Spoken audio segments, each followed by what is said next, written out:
छोटके देवारा का पड़ल बाबी हमारे नदिया मांगे फूल गनवा।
नदिया का मांगता अपना भौजाई से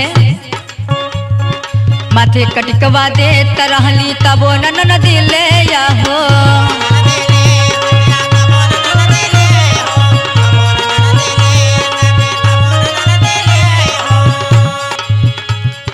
माथे कटकवा दे तरहली तबो नदी ले हो। अपने भैया का कहनवा नहीं माने हो ना नदिया मांगे फूल के नवा।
जिद्दी ननद रहे ओके मान टीका भी देहल तभो न खुश भइल।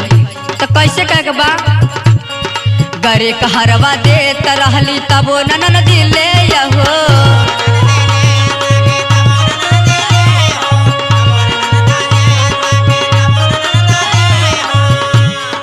गरे कहरवा दे तरहली तबो नदी ले हो।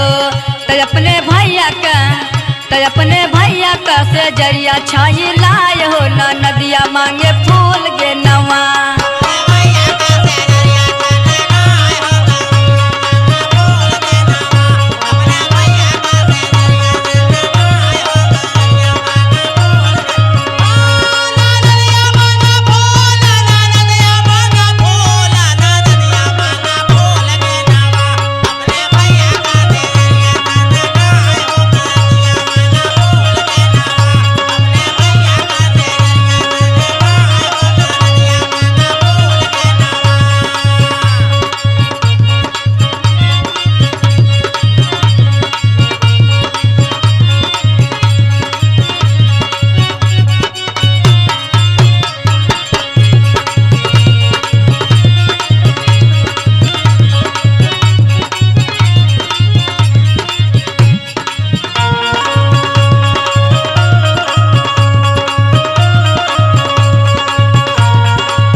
नदिया गरे का हार ले अबो ना संतोष होत बा।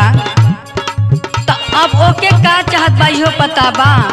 भौजैया कुल दे देत बा का कहत बा पापा जनिया देत रहली तबो नदी ले हो।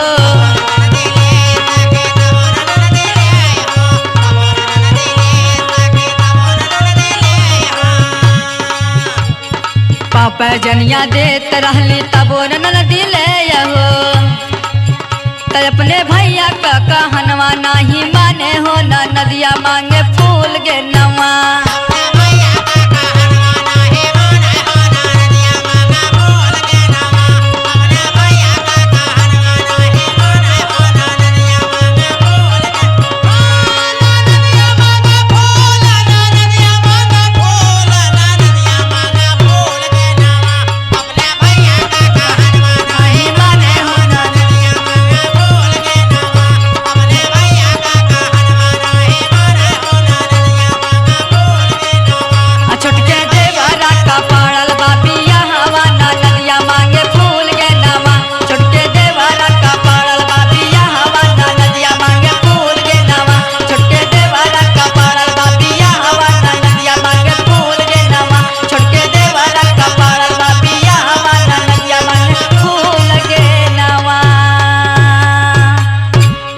कुल बड़ी लालची बाबू हो।